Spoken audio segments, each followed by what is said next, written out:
y'all know y'all that came here for the CRAG, right? Yeah! Right? All right, so we're going to talk about it a little bit. So bear with me on this. All right. So the history of the CRAG ceremony has become obscure with legend and time. According to myth, soldiers from time immemorial have combined their spirits so that all may have something potent to drink. These powerful spirits, when combined, produce a beverage capable of eliciting bravery and camaraderie amongst all who imbibe. Tonight's ceremony is a reflection upon these ancient traditions. These combat engineers' lineage is one that hails from the destruction of the walls of Babylon, to the fording of the Rubicon, to the siege of Vienna, and the bridging of the Euphrates. There is no gap too far, no obstacle insurmountable, no enemy impervious. The base of the CRAG symbolizes the heat of these battles. It might be medicine. It might be poison. We really aren't sure which. But we are sure it will increase your odds of getting that sapper tag. Right? And crossing the gap. According to the Center for Disease Control, it will reduce your chances of contracting the coronavirus.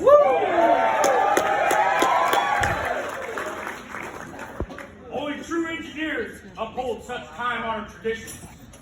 We look no further than our first-class hall.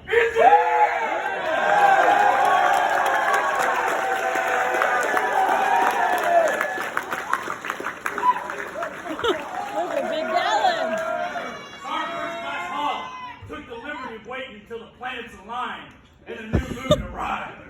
Under the hums of the bulldozers, the crash of the boats in the water, it's our first-class hall. Let's go!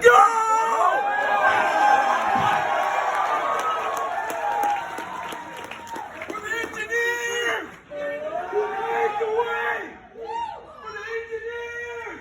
Who cleared the way! For the engineers! Who came before us! Yes!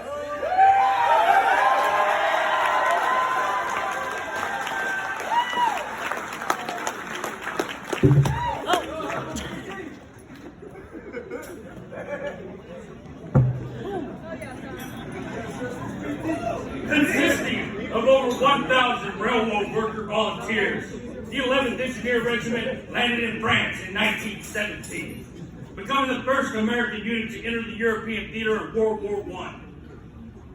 We prepared lines of communication, preparing tanks and trucks for the front line. We held our positions alongside the British with rifles, axes, and shovels. The second ingredient is grit. From the engineers in northern France during the Great War.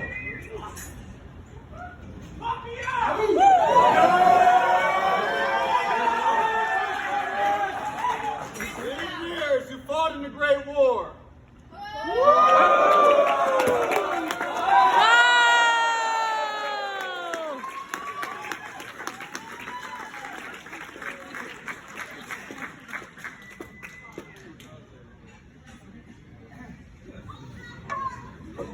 Oh my goodness. Oh, there's more.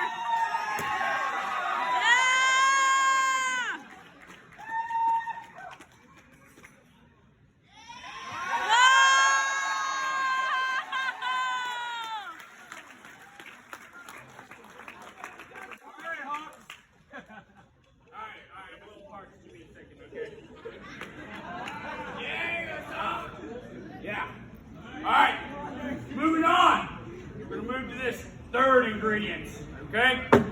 After the defeat of the Germans, the regiment was reactivated in the Panama Canal Zone in 1920. For the next 2 decades, the 11th Engineer Battalion surveyed, developed thousands of miles of terrain that enabled the United States to control 2 great oceans. The dense rainforest caused the 11th Engineer Battalion to adopt the moniker Jungle Cats. The third ingredient is the poison from the snakes that fell.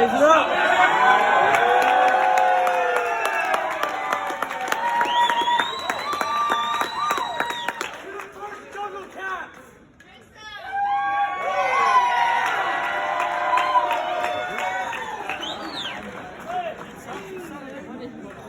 wonder what's gonna taste. That's Bacardi.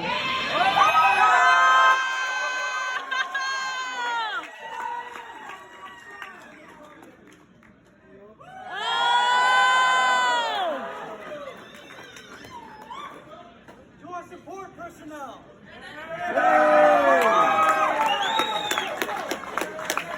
Good job, Vipers. Good job, man. Way to go, Vipers. All right. On December 7th, 1941, the Japanese bombed Pearl Harbor in a surprise attack. No matter the cost, engineers would be required to win the war. In 1941, the Jungle Cats landed in Scotland. They advanced south with the Normandy invasion and began to clear minefields, repair roads, build bridges, and destroy Nazi infrastructure until victory in Europe was won in 1945.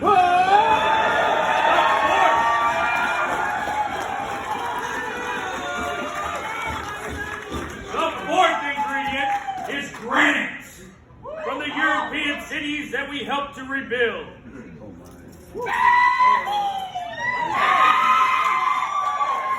What is it? Oh. Who never had a Europe?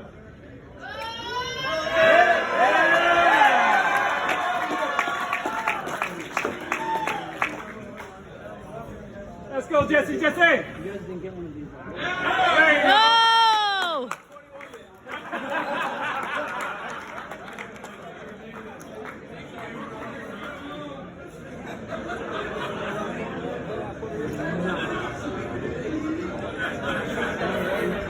All right, so then we're moving forward to our fifth ingredient, all right? So, in 1950, the Jungle Cats transitioned to the Pacific when war on the Korean Peninsula loomed. The Jungle Cats supported the United Nations defense of South Korea by constructing defensive positions for the alliance. The North Koreans were stopped at the Pusan perimeter by defensive positions constructed by none other than the Jungle Cats. We helped turn the tide of the war by crossing the Nakong River under fire. The United Nations advanced because of the Jungle Cats. Our engineers enabled the alliance to secure Seoul and force the communists back across the 38th parallel. The fifth ingredient is blood from the river crossings that drove the enemy back.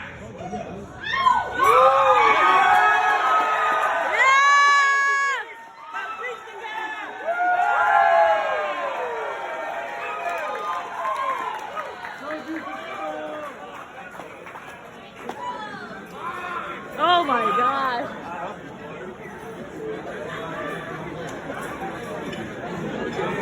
Wow.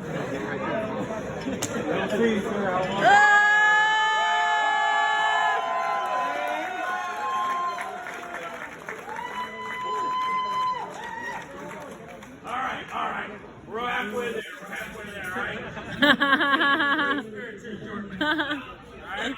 So, in 1971, the 11th Engineers reactivated Fort Belvoir, Virginia. We built infrastructure across the country. From coast to coast, the Jungle Cats built the foundations of an American economy. The sixth ingredient is sweat.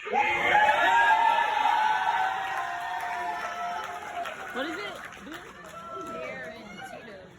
Oh my god.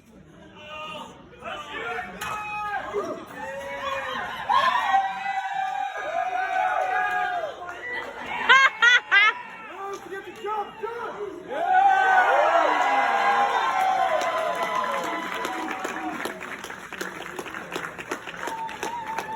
Wow. This blood bag represents to all the sappers, past, future, and present, for they are truly the cutting edge of this country's sword.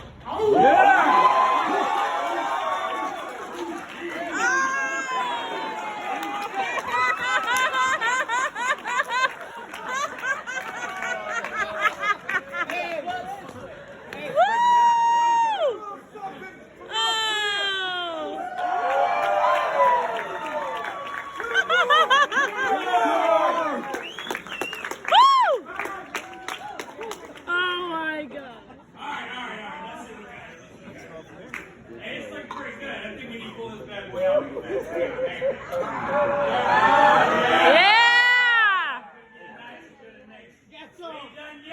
We ain't done yet. This has got a little more. It's almost ready. Just wait. Hold on. Oh my god. Hey, it's all right. You can kill everything. It's okay. All right. In 2003, the Jungle Cat Battalion joined the War on Terror. We crossed the border into Iraq, part of the Raider Brigade. We crossed the Karbala Gap and helped secure Baghdad International Airport. On April 4th, 2003, Sergeant First Class Paul Ray Smith distributed conspicuous gallantry and intrepidity at the risk of his life above and beyond the call of duty. Sergeant First Class Smith realized the vulnerability of over 100 fellow soldiers. He organized a hasty defense and maneuvered under withering enemy fire. Sergeant First Class Smith braved hostile enemy fire to personally engage over 50 enemy fighters. Despite being mortally wounded, Sergeant First Class Smith's extraordinary heroism and uncommon valor allowed the safe withdrawal of numerous soldiers and defeat of the enemy. The seventh ingredient is honor. Of Sergeant First Class Paul Ray Smith and the engineer who fought the war on terror is gallantry.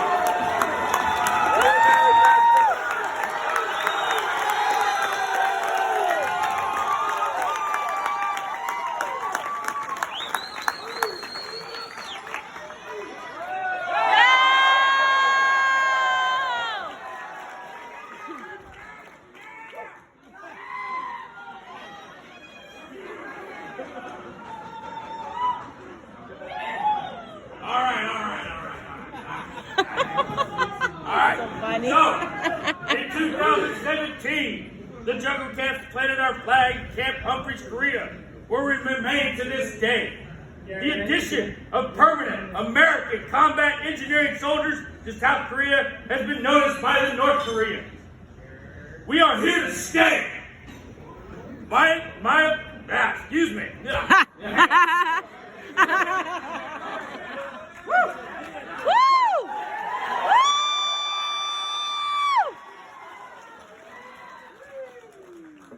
May our neighbors north of the 38th parallel sleep restlessly, knowing that a battalion of jungle cats stands ready to breach their minefields, block their armies, cross their rivers, and protect our allies. No matter the enemy, no matter the location, the Jungle Cat Battalion stands ready.